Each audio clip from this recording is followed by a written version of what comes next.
समान नहीं दाता। कहे कबीर सुनो है दरमान, कहे कबीर सुनो है दरमान। अनुबचान हमारा जग में गुरु समान नहीं दाता।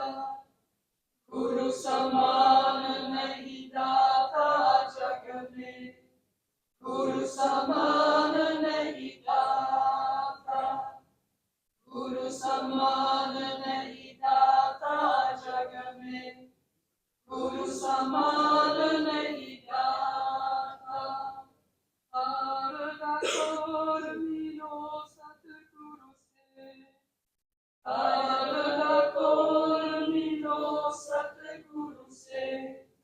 आओ लोक प्यारा जग में, गुरु समान नहीं दाता। गुरु समान नहीं दाता जग में, गुरु समान नहीं दाता। गुरु समान नहीं दाता जग में, गुरु समान नहीं दाता।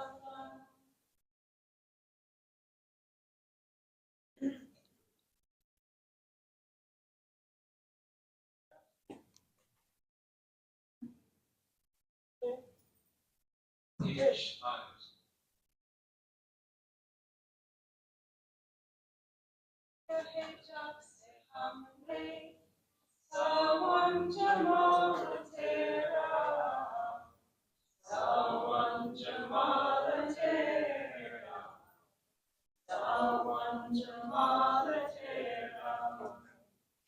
आज न्यू बना रहा है मुझको ख्याल तेरा, मुझको ख्याल तेरा, मुझको ख्याल तेरा।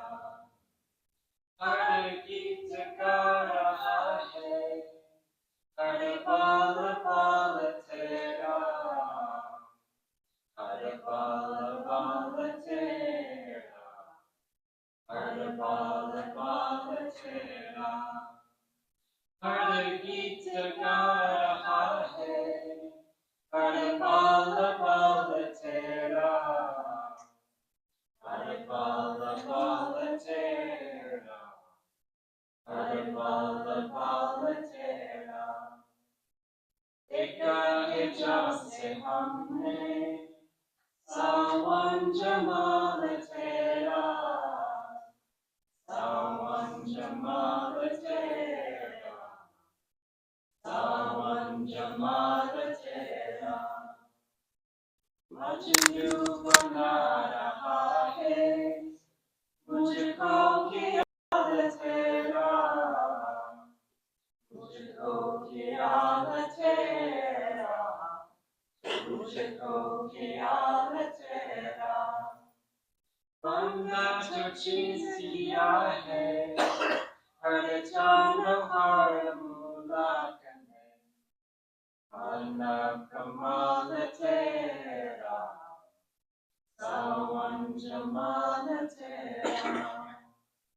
बंदा जो चीज किया है हर जान हर मुलाकात में, अन्ना कमाल तेरा, सावन जमाल तेरा।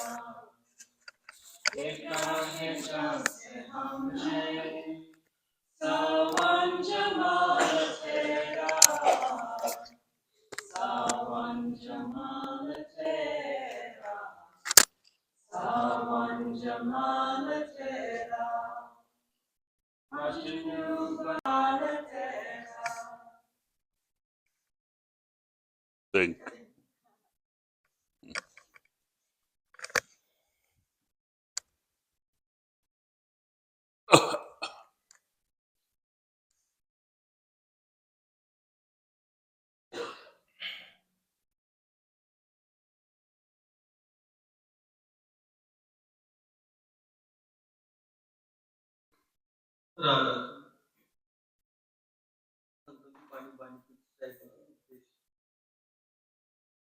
तुलसिया संसार में पांच रतन सार,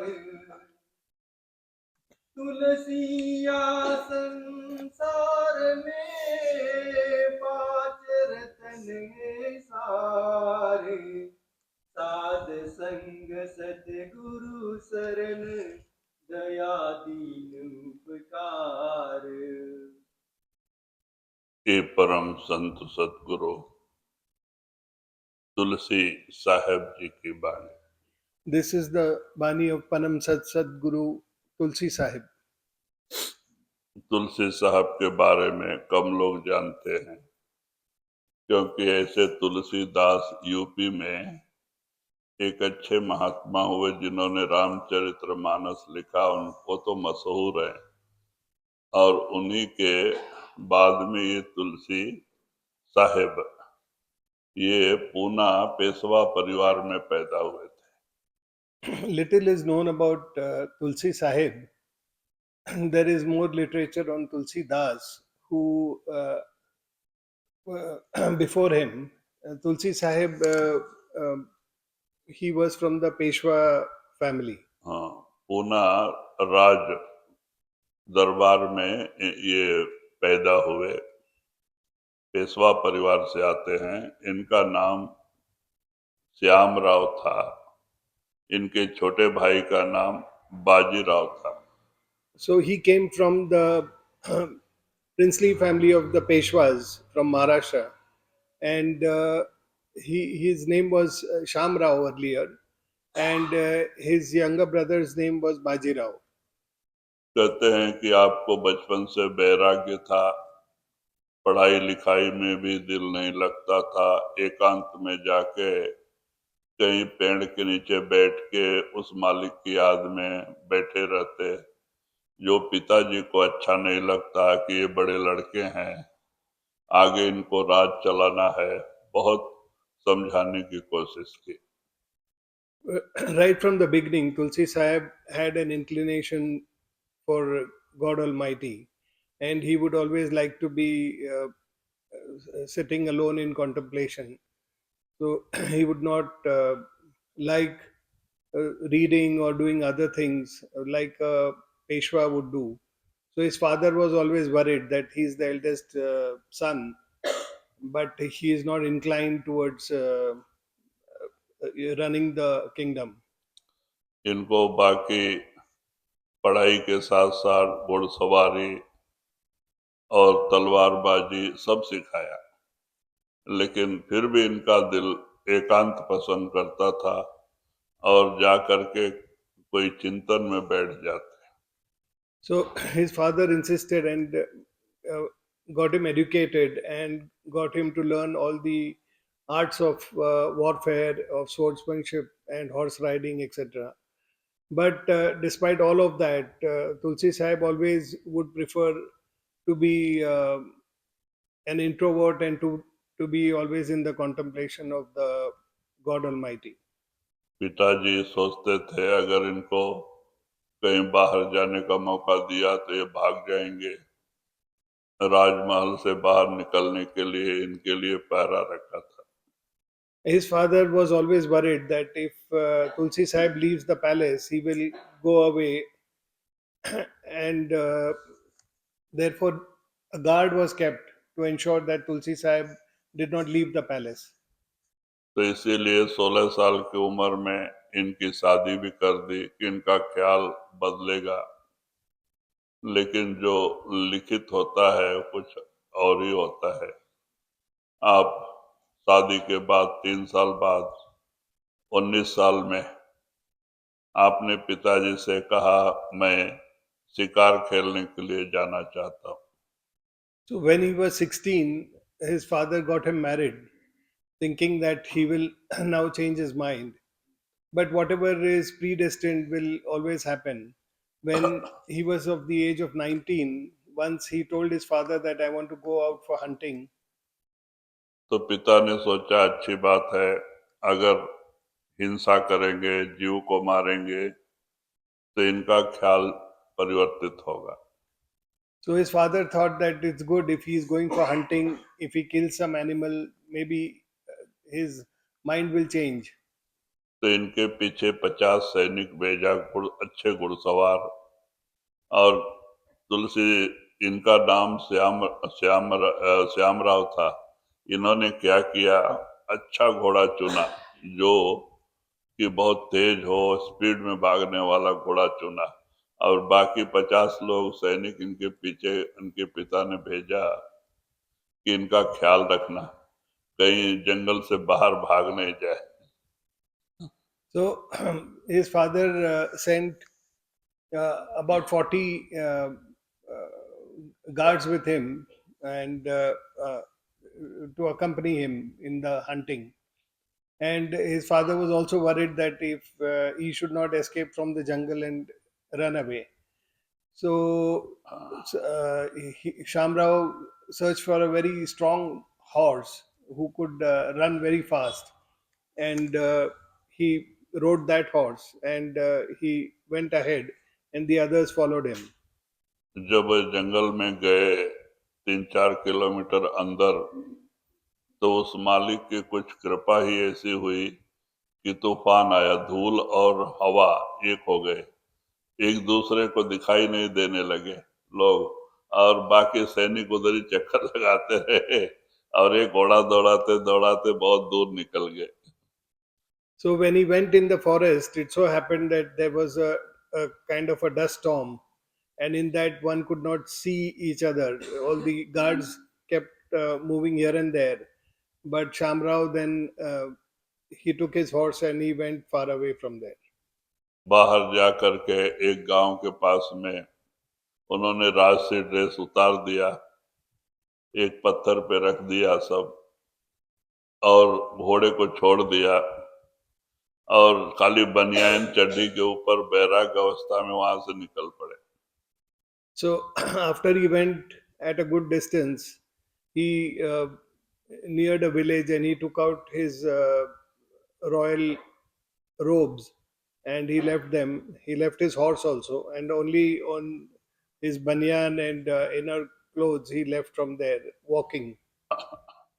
और चलते चलते धीरे धीरे उत्तर भारत की तरफ गए, और उन्होंने काफी लंबा समय उत्तर भारत घूमा, महात्माओं के समागम में रहे, हिमालय का चक्कर लगाया, और बाद में आप एक अच्छे महात्मा बने, और आके अलीगढ़ जिला आगरा के पास हाथरस में इनका आश्रम है।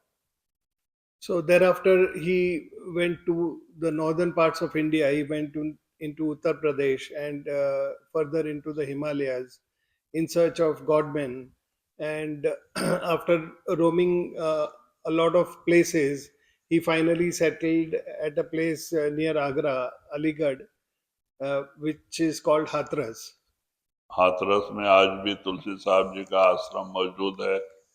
इनके शिष्यों में आज भी लोग वहाँ पे हैं। So that ashram of Tulsi Sahib is also there in Hathras even today, and there are followers of Tulsi Sahib there even today.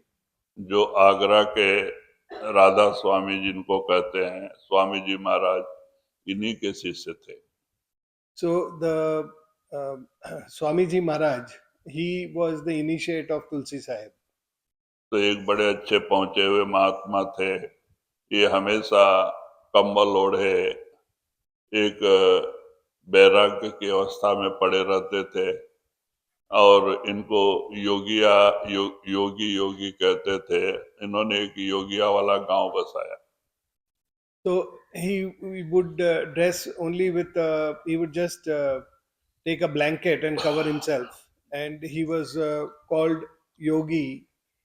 And there is a village called Yogiya Wala village, means village of the Yogi. तो ये तुलसी साहब जी की वाणी है।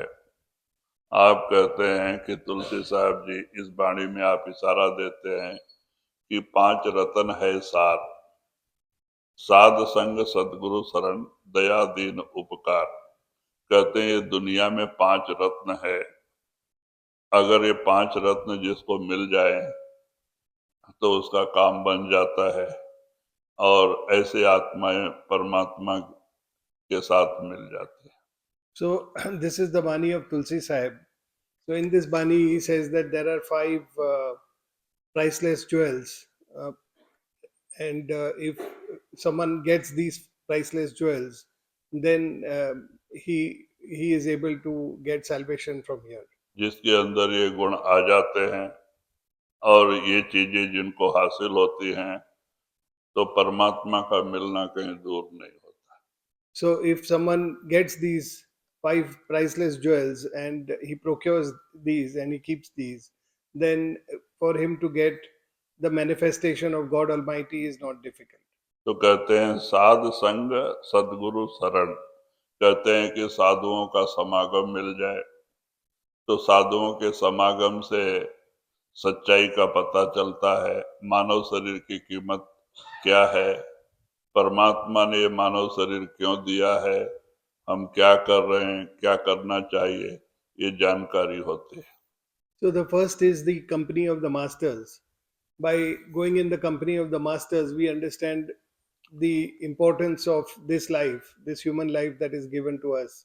We understand the true purpose that we have to achieve in this life. और जब संत मत की सोजी होती है तो हम सदगुरु के शरण में चले जाएं, जो हमें सतलोक सचखंड का ये बताते हैं, नाम देते हैं, नाम दे करके भजन सुमरन करा के हमें अंदर लेके जाते हैं। Then, after understanding the path of Santmat, when we surrender to the masters, we go to the masters and we seek initiation, and the masters give us the initiation and they help us to go within. तो कहते हैं दया दीन उपकार, उसके बाद में जब हम भक्ति के रास्ते पे चलते हैं तो हमारे अंदर ये 3 गुण होना चाहिए, दया, सब पे दया और दीनता नम्रता, अहंकार खो के सबसे छोटा से छोटा बन जाना, सच्ची दीनता नम्रता अंदर प्रकट होना, और दीनता नम्रता लेके जब हम भक्ति के रास्ते पे चलते हैं, नाम की कमाई करते हैं तो हमें आसान होता है।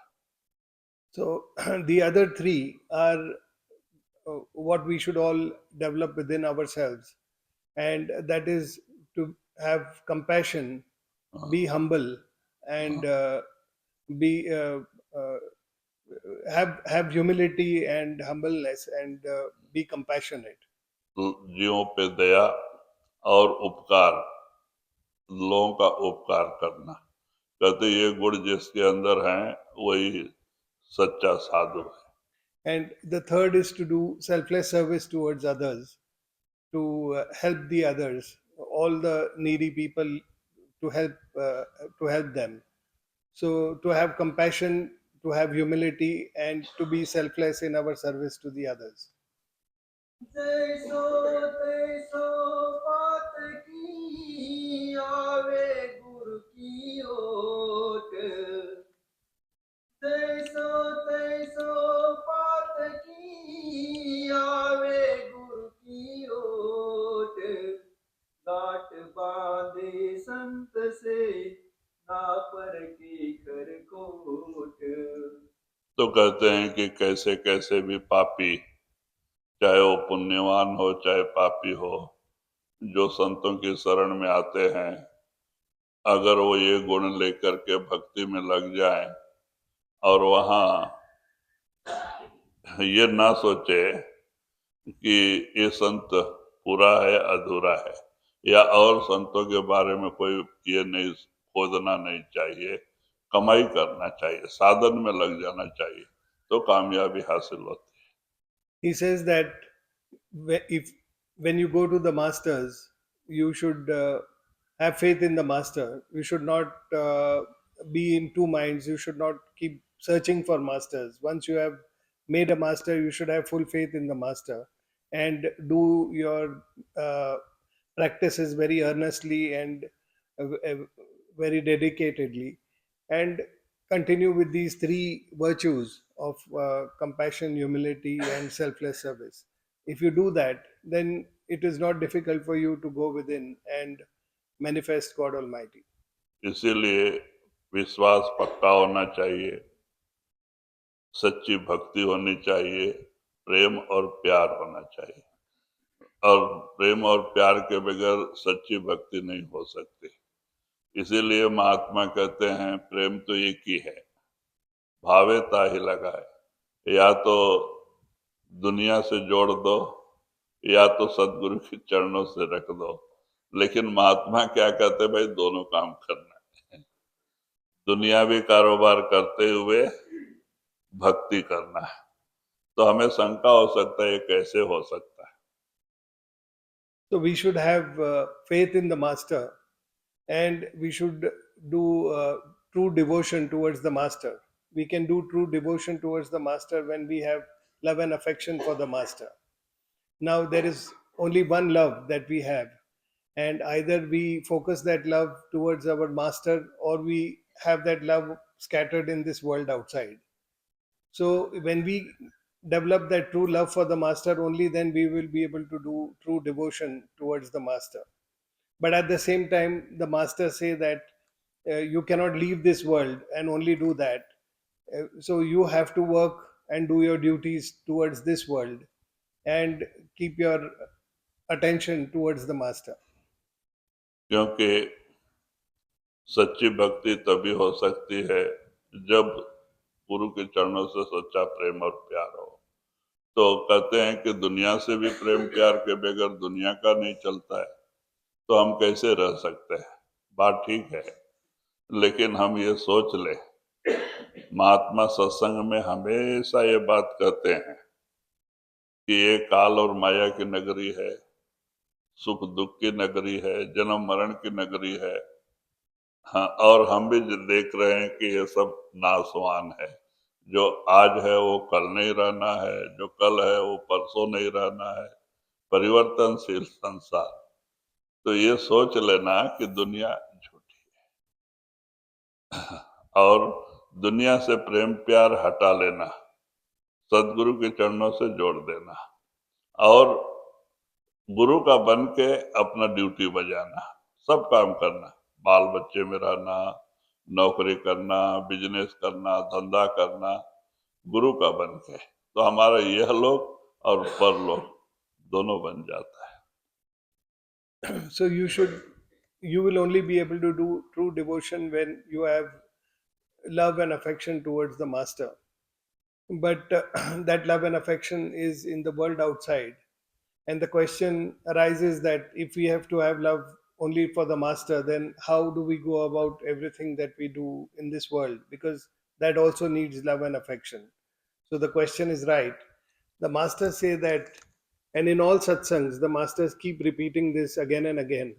That is, you should understand that this is the world of Kal and Maya.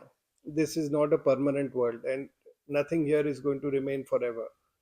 Knowing this reality, understanding this reality, you should go about in your dealings in this world.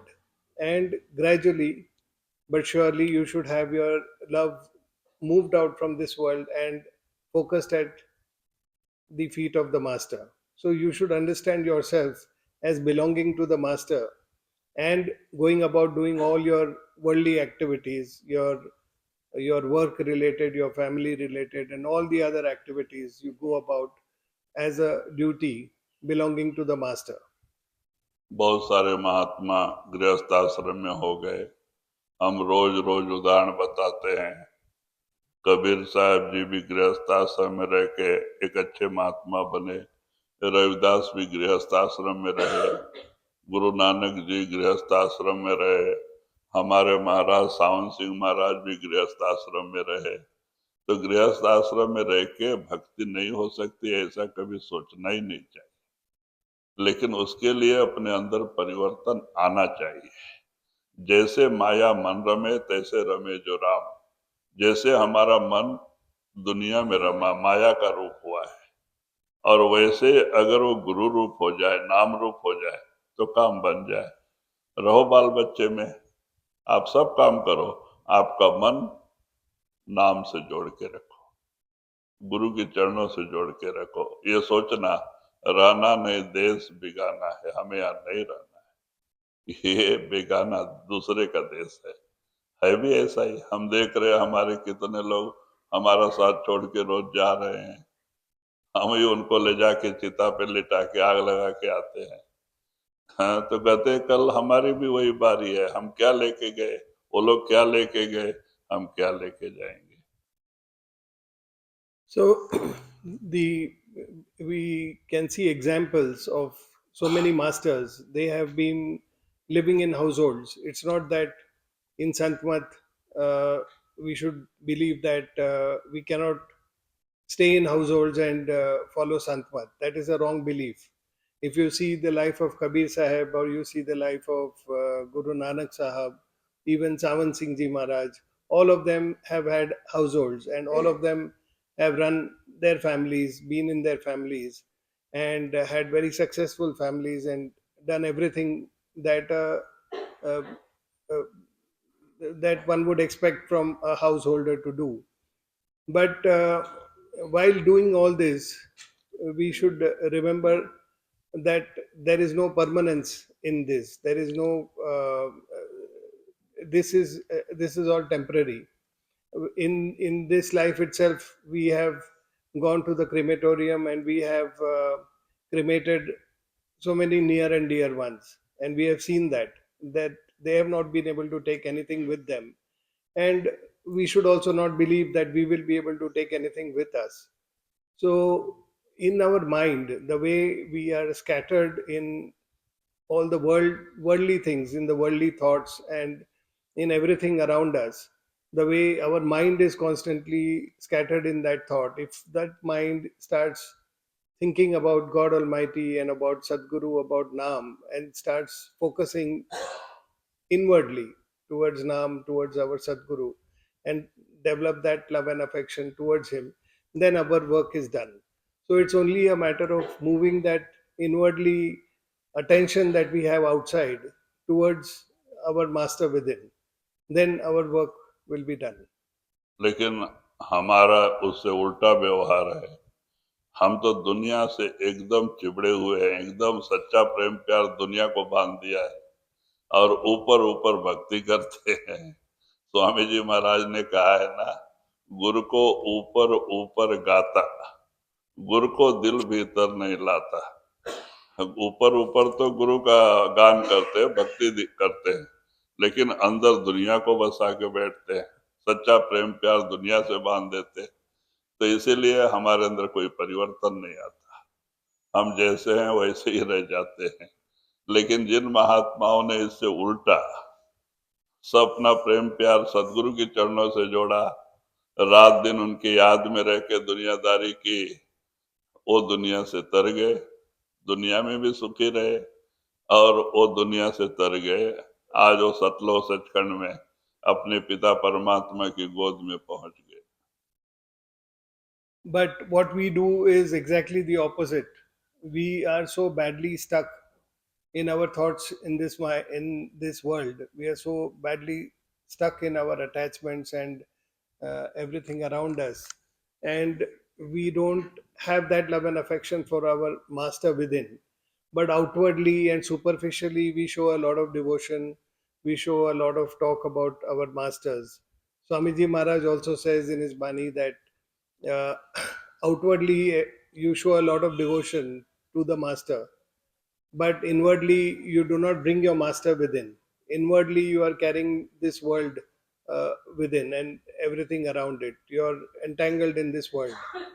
So if we see the masters, the way they have gone about it, they have continued to be in this world, but they have inwardly developed that love and affection for the master, and inwardly outwardly they have both love and affection for the master, not just superficial devotion. And that way they have been successfully living their lives as human beings, but also within they have gone to Sachkhand, and they are in the lap of God Almighty and in a state of perpetual bliss. That is only because inwardly they have been able to uh, convert their or rather disentangle their thoughts from the world outside and focus them towards the feet of the master. महाराज लैला मजनू की कहानी बताते थे। लैला राजकन्या थी, मजनू शिल्पकार, पत्थर की मूर्ति बनाने वाले का लड़का था। शिल्पकार कहते हैं जो पत्थर की मूर्तियों को गढ़ के उसका स्वरूप देते हैं देवी देवताओं का। तो वो शिल्पकार का लड़का था। मजनू गोरा था, लैला काली थी, और दोनों का स्कूल से प्रेम हो गया। तो जब इतना घनिष्ठ प्रेम हो गया कि ये राजा के कानों में, खलीफा के कानों में ये समाचार गया, तो उसको बड़ा डर हो गया कि ये कैसा, ये तो राजकुमारी है और वो हमारे नौकर का लड़का है शिल्पकार का, और ये दोनों का प्रेम कैसा। तो उसने ये लैला का स्कूल ही छुड़वा दिया, स्कूल में भेजना ही बंद कर दिया, घर पे रखता। लेकिन दोनों का प्रेम प्यार ऐसा ही रहा। तो एक दिन खलीफा लैला से पूछता है कि लैला, तू तो काली है और मजनू गोरा है, वो कैसे तुम्हारे से प्रेम करता है? तो लैला कहती है, खामोश। तुम मजनू की आंखों से मुझे देखो। तो तुम्हारी आंख अलग है, तुम मजनू की आंखों से मुझे देखो। तो बाद में खलीफा भी परेशान होके सोचते चलो दोनों की शादी कर देंगे। वो बेचारा जंगल में पड़ा है 3-4 साल से, बगैर खाना पीना नहाए, बगैर कपड़ा धोए, लैला लैला लैला करते पड़ा है, खाना भी नहीं, कुछ नहीं, लैला लैला। तो इतना घनिष्ठ प्रेम देख के मजनू का, ये अपने खलीफा का दिल पिघल गया। बोले अच्छा ठीक है, तुम बताओ, क्योंकि एक क्या हो गया, खलीफा ने उसके ऊपर दया आके जरा अपने बाजार में डंगरा पिटवा दिया कि मजनू कोई भी दुकान से आके कुछ लेके जाए तो दे दो, और पैसा खजाने से मिलेगा, मंत्री देंगे।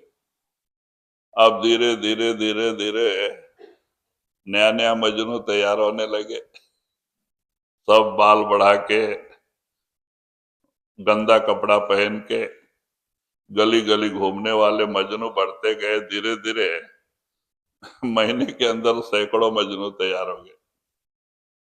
तो अब वहां पे खजाना खाली होने लगा, बड़े बड़े बिल, लंबे लंबे बिल आने लगे राजा के पास, क्योंकि सैकड़ों मजनू। अब कोई जाके राशन की दुकान पे गोनी गोनी राशन ही लेके जा रहा है मजनू, और कोई मिठाई, कोई ये वो, सब दुकान लूटे जा रहे हैं, पैसा इतना बड़ा बड़ा बिल आ रहा है। तो मजनू बोलता है कि लैला, तेरा मजनू एक है क्या सैकड़ों? तो लैला कहती है नहीं, ऐसा नहीं हो सकता, मेरा मजनू एक ही है।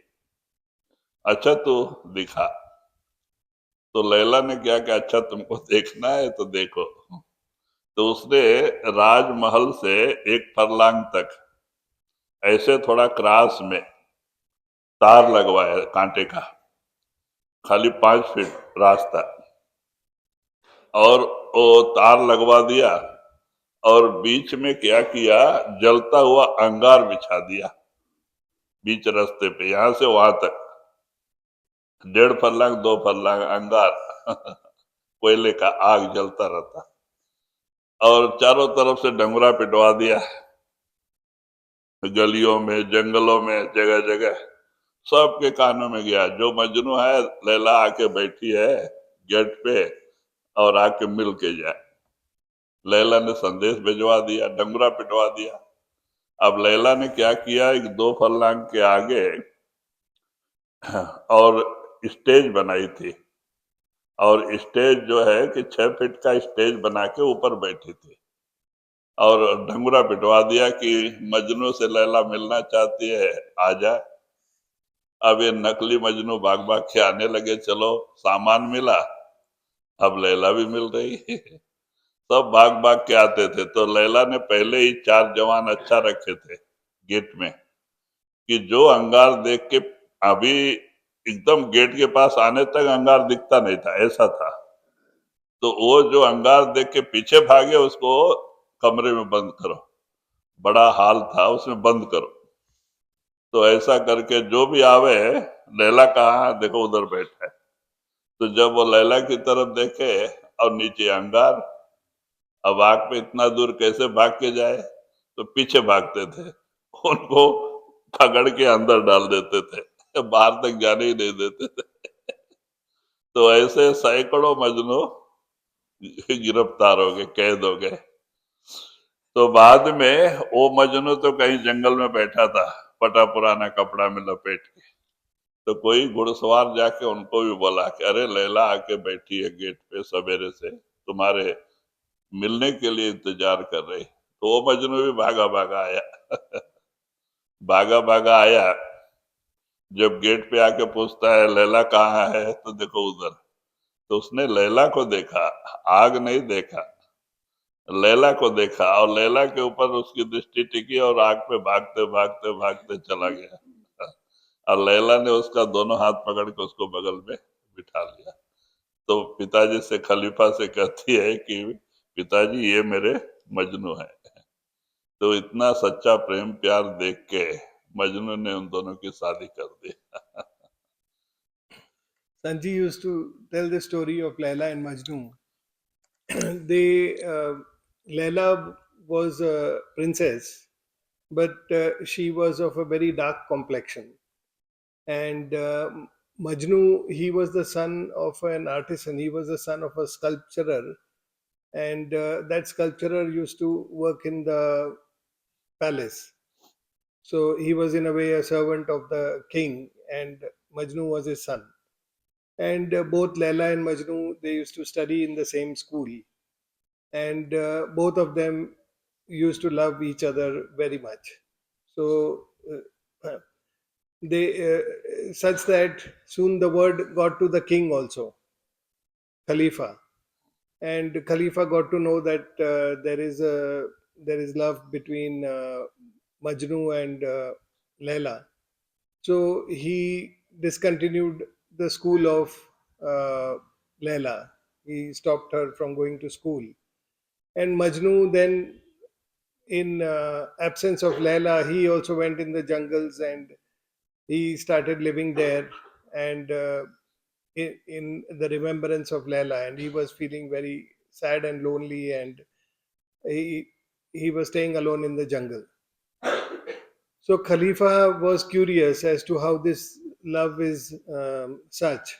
And once he came to Laila and he asked Laila, Laila, tell me, how is it that Majnu likes you so much? Because you are so dark and he is very fair.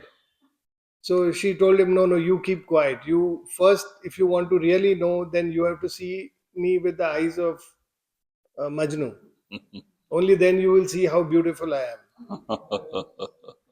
So again, seeing their innocence and seeing the love between them, and seeing that Majnu was roaming around like this without any food and any water, and he was becoming sick outside in the jungle, Khalifa decided that he will give free food to Majnu. Whatever Majnu wants will be paid by the treasury, by the king's treasury. So he announced it. And he said that wherever he is free to purchase or take anything, and that will be paid by the king, by the treasury. Now, seeing that so many Majnus now started coming in the picture, everyone started growing long hair, tearing their clothes, and everyone started becoming a Majnu.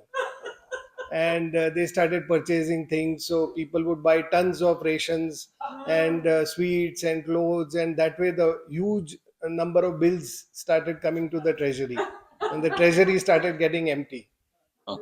Looking at all of this and the number of Majnus that had appeared on the scene, Khalifa went to Laila. Laila, and he told Laila, tell me exactly how many Majnus do you have? So she said, "No, I have only one Majnu and I can prove that." So he said, "Okay, do that." So she said, "Then now you do as I am telling you to do." And she made him announce that Laila is going to be sitting and waiting for Majnu to meet Majnu. And she made a platform which could be seen from the entrance of the palace gate. And she made a platform of about 6 feet and sat on that. And anyone seeing from the gate could see Laila sitting on the platform. But the path to reach that platform was an angular pathway, and she made a very narrow path to go to that platform. It was only about 3 or 4 feet wide, and on both sides there were barbed wire that was put so that once someone embarks on that path, he cannot escape. And people, when they saw Laila from the gate, they could not see that this angular path.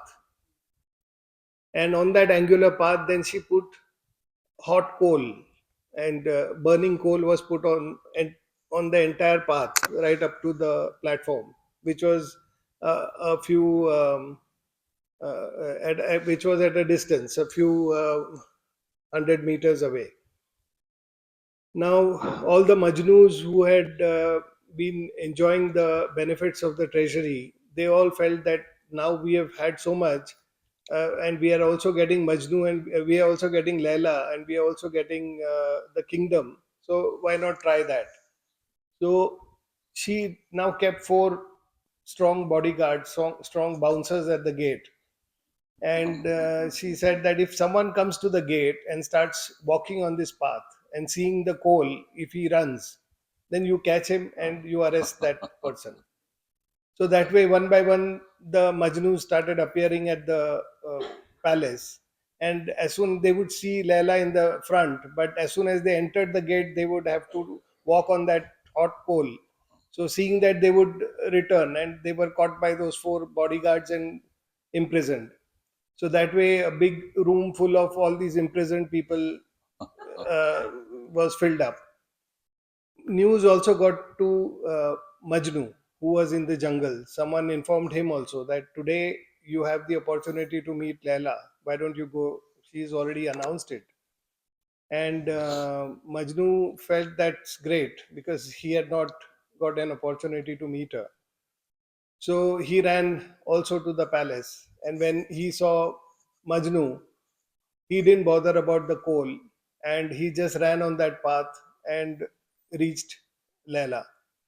So when he reached Laila, she made him sit next to him and she told Khalifa, "This is my Majnu. So he is the true Majnu of mine." तो बाद में खलीफा ने उन दोनों का इतना सच्चा प्रेम देख के शादी कर दिया। तो कहते हैं कि ऐसा प्रेम प्यार अगर मालिक से गुरु से हो जाए तो गुरु कहीं दूर नहीं, वो जब से नाम देता है शब्द रूप में हमारे 10वें दरवाजे में बैठा होता है, वो जरूर दरवाजा खोल दे।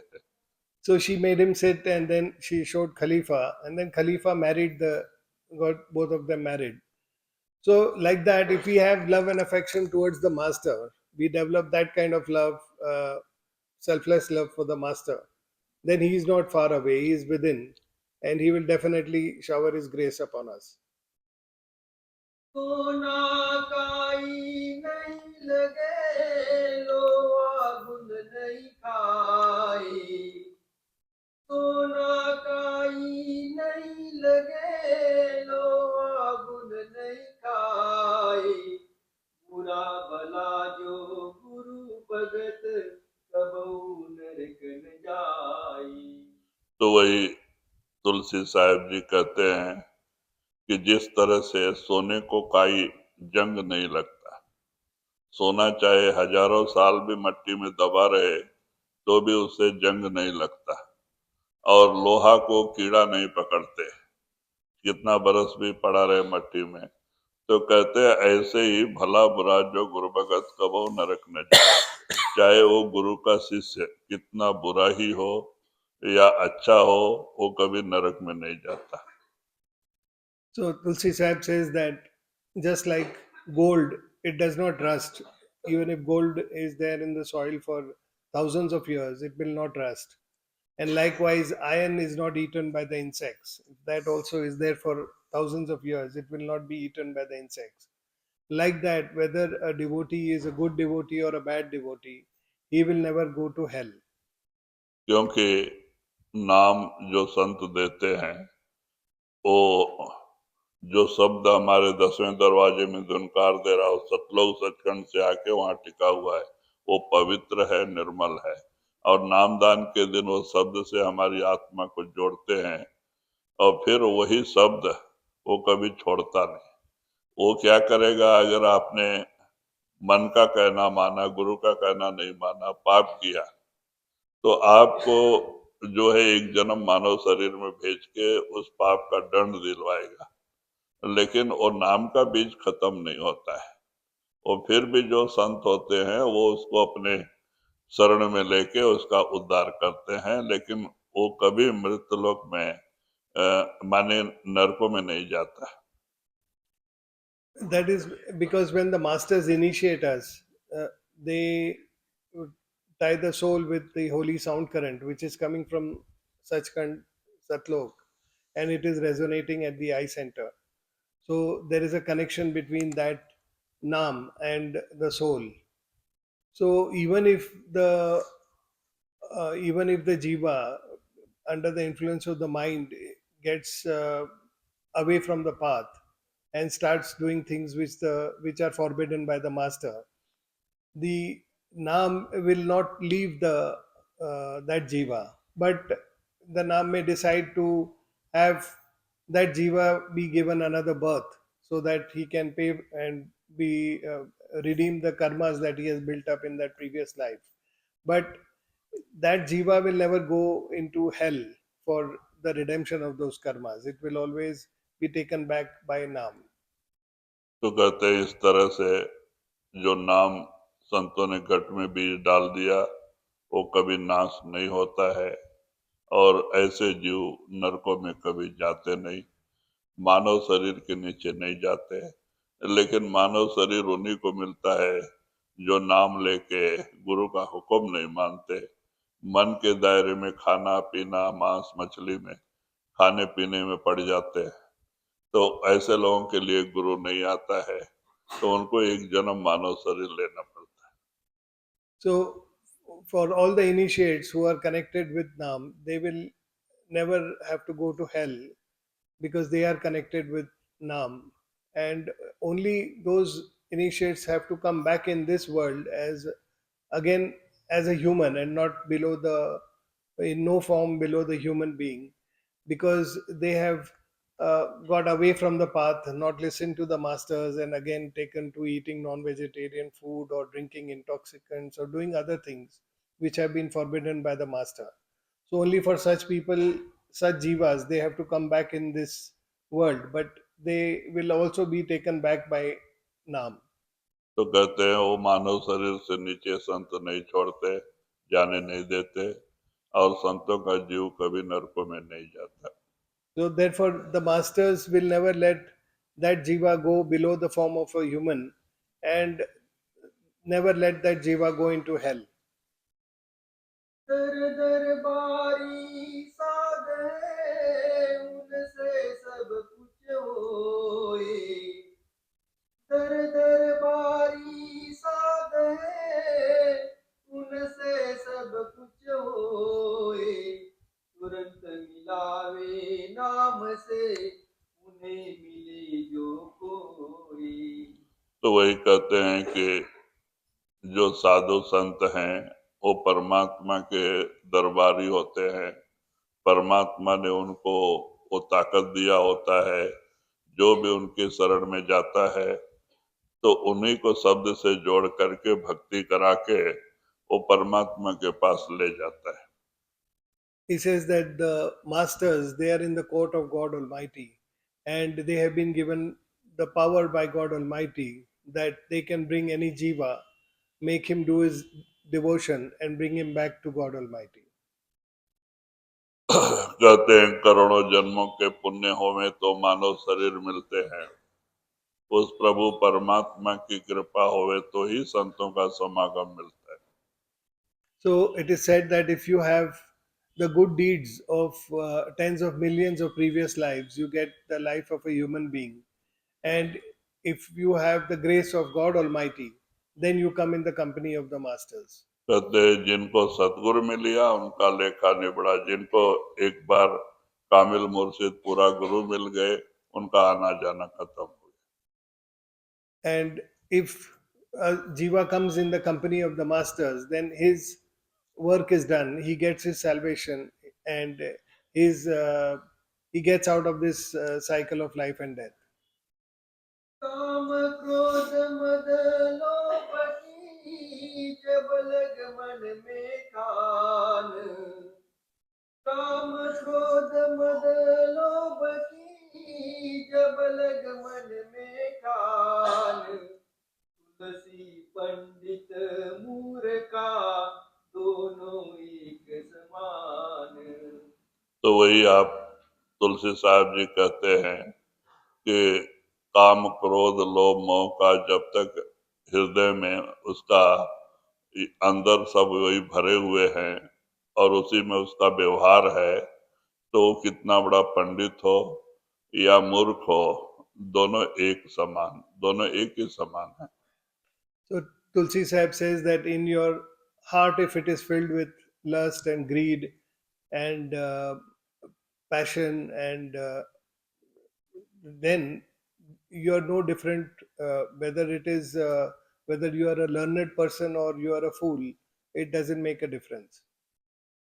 कहते हैं कि देखो, कबीर साहब के समय में सर्वाजित सर्वाजित करके एक पंडित हुए बनारस में, जिन्होंने 4 वेद 6 शास्त्र 18 पुराण का पठन किया था। और कैसा भी महात्मा हो, वेदांती हो, उसको हराने का, और आप सर्वाजित नाम रखा था अपना, तो सब लोग उसको सर्वाजित पंडित कहते थे। लेकिन उसकी माँ उनको मामूली पुराने नाम से ही बुलाती थी। तो जब 8-10 लोग में बैठे रहे और माँ पुराने नाम से बुलावे तो उनको बड़ा झटका लगता था।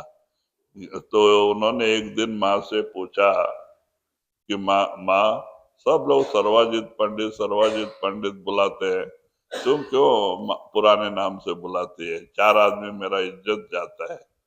तो माँ कहती है, बेटा ठीक है, तूने सबको जीता होगा, लेकिन यहीं एक जुलाहा कबीर रहते हैं, वो कपड़े बुनने का काम करते हैं। अगर तू उनको जीत के आ जा तो मैं भी तुझे सर्वाजित पंडित कहूँ। तो वो कहते, अरे वो जुलाहा जो कपड़ा बुनने वाला है उसको जीतना क्या भारी है, मैं अभी जाता है। तो पंडित ने क्या किया, बैल के ऊपर अपना बड़ा एक थैला रखा, दोनों तरफ 4 वेद 6 शास्त्र 18 पुराण भर दिया, एक शिष्य को बैल का रस्सी हाथ में दिया, आगे आगे पंडित पीछे पीछे बैल से भरा हुआ किताबें, क्योंकि अगर कबीर नहीं माना तो बताने के लिए प्रमाण किताब भी साथ में ले गए। और पूछते जा रहे थे, कबीर का घर कहाँ, कबीर का घर कहाँ। पूछते पूछते कबीर के दरवाजे पहुंच गए। तो उनकी लड़की, हाँ, जो थी क्या Kamali. कमाली खड़ी थी, और उसी समय ये पंडित जी पहुंचे और जाके कहते हैं, कबीर का घर यही है? तो वो कहती है कि कबीर का घर इधर कहाँ है, कबीर का घर शिखर पे, जहां सिलसिली ना गैल, पैर न टिके पिपिलका का पंडित ला दे बैल। तब तो पंडित को तो पूरा उनका ज्ञान लोप हो गया। कहते, कबीर का घर तो 7 आकाश के ऊपर है, जहां चींटी को भी पैर रखने के लिए जगह नहीं, और आप बैल लोड करके कबीर के घर जाने के लिए आए। During Kabir Sahib's time, there was a learned person called Sarvajit. He had mastered the 4 Vedas and the 6 Shastras and the 18 Puranas. So he was very learned in all of these various scriptures. and he would like to debate with people on on his knowledge of these scriptures and win in those debates. So that way they used to call him Sarbajit, which is like winner of all. And Sarbajit Pandit was better known by that name. But his mother would still call him by his old name. And whenever there was a gathering, if she addressed him by the old name, he felt very insulted because she would call him by his pet name. And that way, once he told his mother that, why do you call me by that name when the whole world is calling me and respecting me by calling me Sarvajit Pandit? Why are you calling me by that name? I feel insulted. So his mother said, see, it doesn't matter with whom you have won in your debates. I will only accept you as a person who has won in the debate if you go and win in a debate with Kabir Sahib, who is a weaver. When she told him that, he said, that's not a big deal. I can go and win in a debate against that weaver anytime. So he decided that he will go and once and for all sort this uh, business with his mother. And he took all his books and all the scriptures, Puranas, everything, and loaded them on an ox. And he took that to Kabir Sahib's house for getting into a debate and discussing. So when he reached, the door was opened by Kabir Sahib's daughter, Kamali, and so he asked her whether this is the house of Kabir. Then looking at him and that ox laden with all the books, she said that this is not the house of Kabir. Kabir stays above the seven skies, and there is no place even for a ant to put her legs, and you are carrying an oxen with books and you want to go to his house. So he was very shocked when he heard that. तो बाद में अंदर गई कमाली और कबीर साहब से कहती, महाराज कोई पंडित जी आए हैं, आपसे मिलना चाहते हैं। तो कबीर साहब आए, बड़े दीनता नम्रता से उनको नमस्कार किया और उनको पानी ला के दिया पैर धोने के लिए और उनको अंदर लेके गए, चटाई बिछा के बिठाया। So then Kamali went inside and told Kabir Sahib that some Pandit has come and he wants to meet you.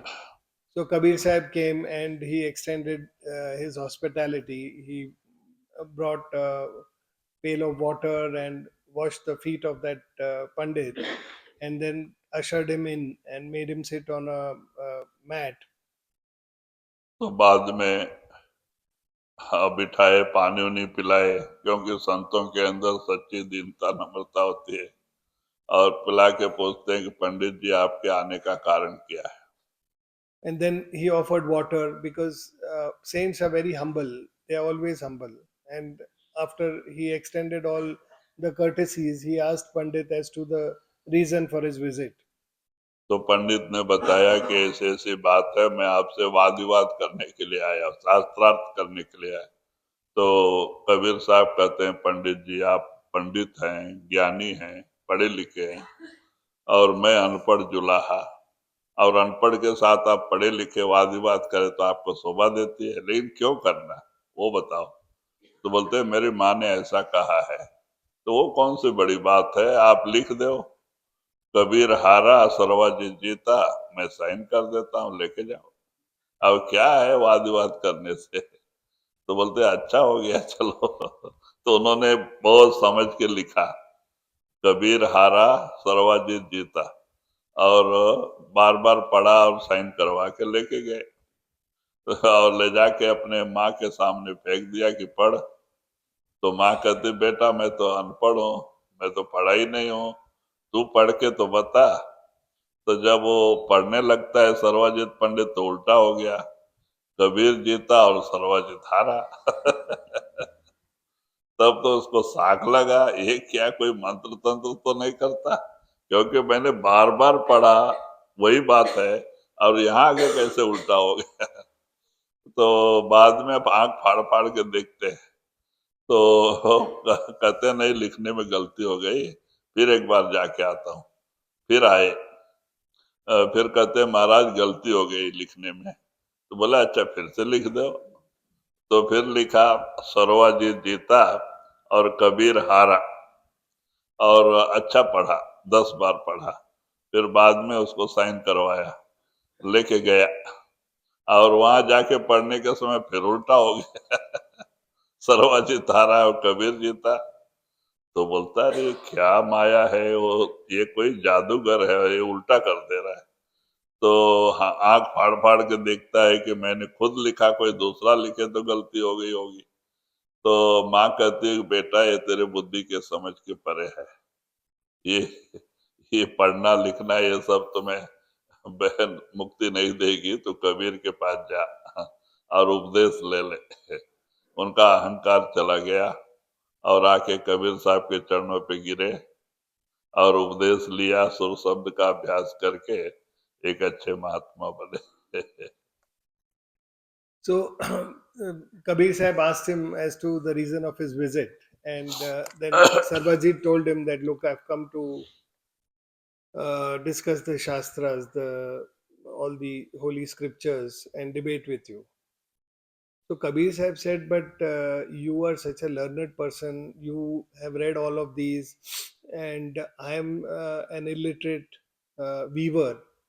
So, what is the point of the debate? I mean, what are you? What is the real reason you want to debate with me? Because there is no point in the debate. You are fully literate. I am completely illiterate.